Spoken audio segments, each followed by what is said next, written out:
We could physically measure that angle. How many people are going to be adding vectors graphically, do you think? Not very many, because what's easier? What have you learned over years? How to do it mathematically. As I add my vectors, what have I made? A triangle, particularly a right triangle. What do you know about right triangles? Pythagorean theorem. A squared plus b squared equals c squared.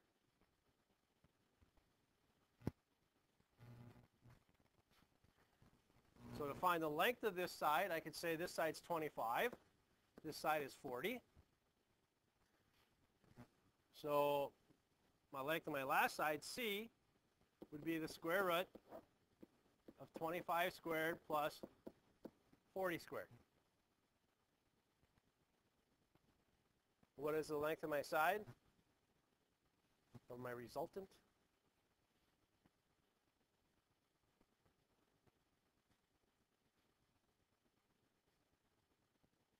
$47? We only got, well, technically one significant. We're going to take two. Call 40.0 there. 47 meters.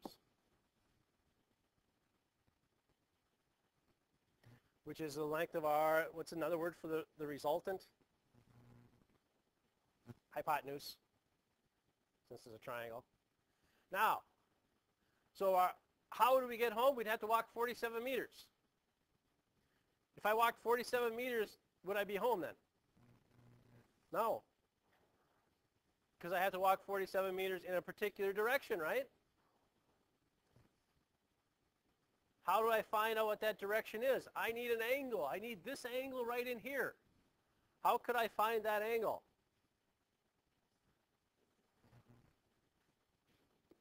So, ka, toa. Remember that? Sine is opposite over hypotenuse. Cosine is adjacent over hypotenuse.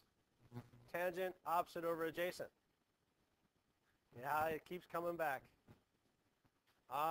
So let's use sine. Sine of the angle, let's call this angle theta. Sine of my angle is the opposite side, 25 over 47. 25 divided by 47 is therefore the sine. Take the inverse side and you get the angle. Huh? That's the sine of the angle. How do you find for the angle then? Inverse sine. It's called the inverse sine. On your sine -1, inverse. That's what they call it.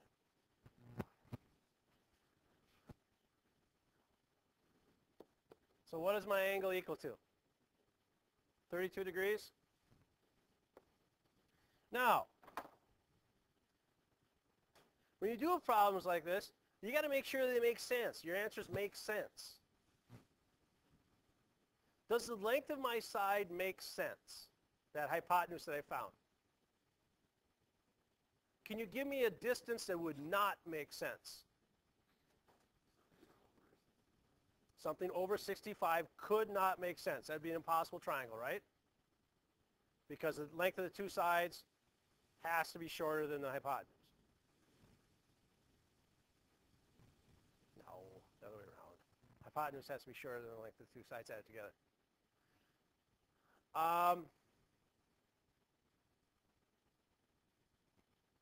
What about my angle? Does the angle make sense? What's the sum of all the angles in a triangle? 180. We've got 90 of them taken care of because of the right angle, right? So the other two angles have to add up to 90. Which angle is going to be bigger? The one across from the longer side. So if this angle is 32, this angle would have to be 58. 58 would be across from the long side, 32 across from the short side. It does fit in. So you want to be able to, look at those things and see if they make somewhat of sense. Now, other times we want to resolve vectors. What does resolving vectors mean?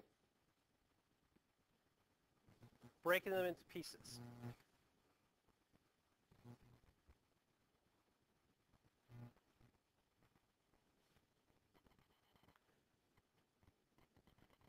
"35 meters, 25 degrees north of east." How far east are we? How far north are we?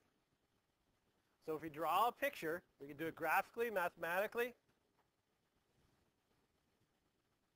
We're 35 degrees, so north of east. So what general direction am I going? I'm going off here, where this angle here is 25 degrees.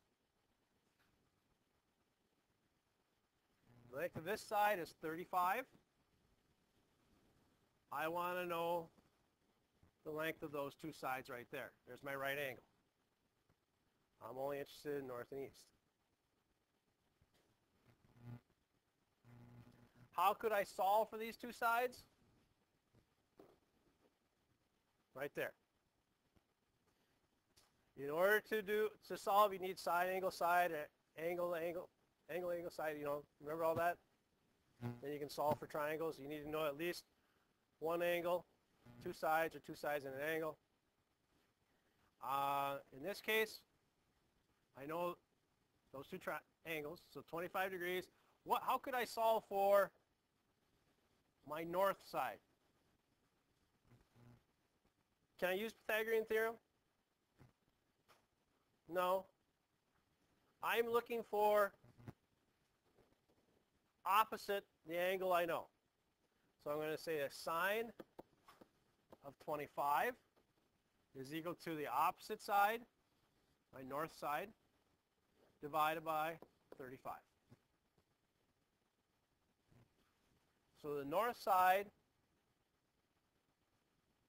how can I find the south side then?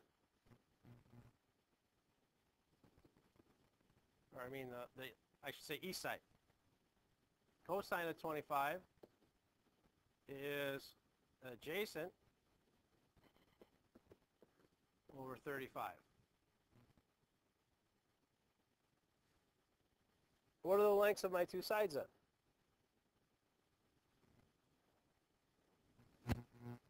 North is 14.8. Can I use 14.8? Nope, I got to talk 15.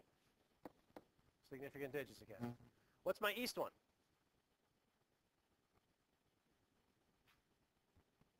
$32.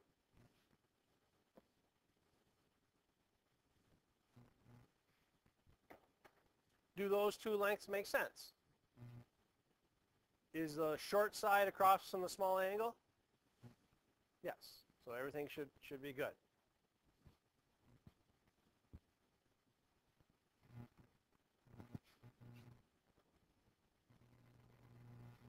Now, here's an application of the problem. Distance ones are fairly easy to understand because you talk about walking somewhere, going north, going east, and all this stuff. But what are some other vector quantities that we have? Speed is a vector quantity. Acceleration is a vector quantity. Speed, or velocity I should say, is a vector quantity. It matters which direction you're going. Vector quantities are independent of each other. In this case, I got an airplane. Airplane can fly at 330 kilometers per hour. Airline pilots have to be very, very concerned about vectors, as we'll see. Flies 330 kilometers per hour north, and the wind is blowing 45 kilometers per hour out of the east. How fast does the plane travel? I misspelled that too, Clinton. So got that. It's a plane. After 2 hours, where is the plane? All right, so let's draw a diagram of what we've got. Our vector quantities are plane flying 330 kilometers per hour north. Wind blows out of the east, which means the wind is blowing to the west at 45 kilometers per hour.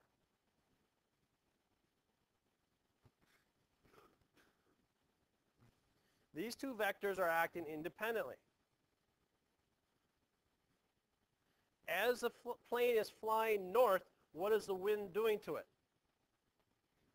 Making it go east or west a little bit, right? All the time, trying to make it go west. So does the plane end up going faster or slower than 330?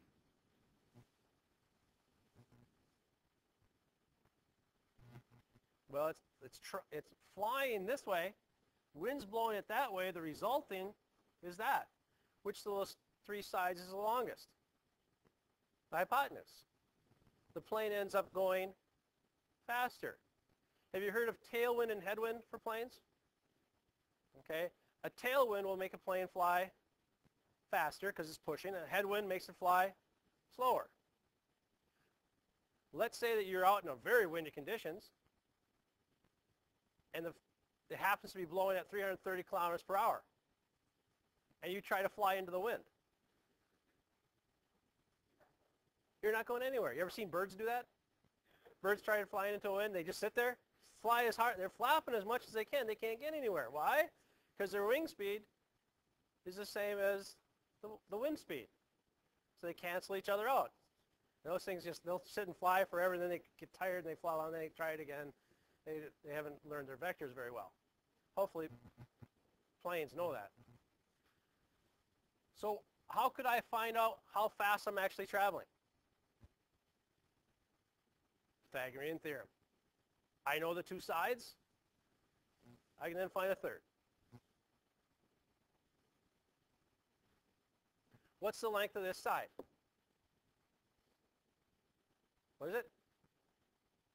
333.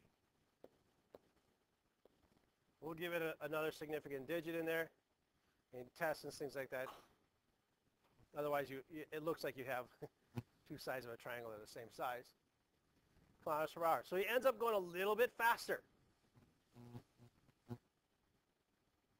Now, after 2 hours, where is the plane? Well, if there were no wind, where would it be after 2 hours? 660 kilometers straight north of where he started. But since the wind is blowing, where is he now?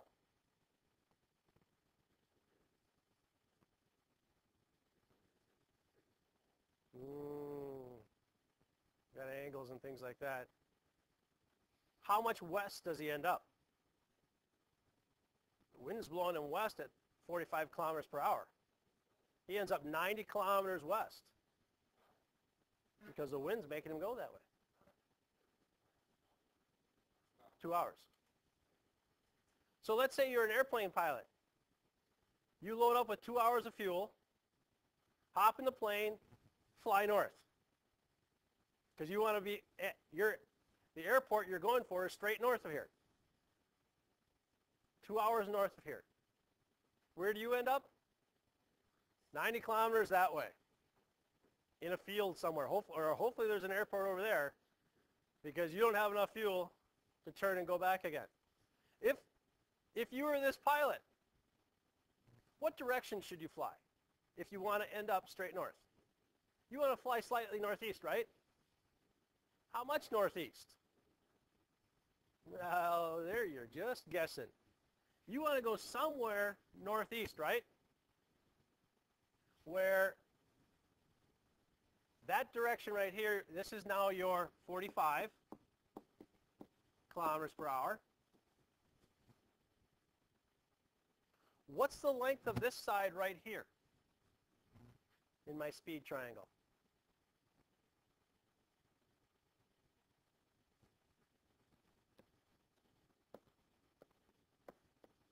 Now, why is the hypotenuse 330 this time? How fast can your plane fly? Which way are you flying? That way. In the first part of the problem, we were flying north. So then our side was 330.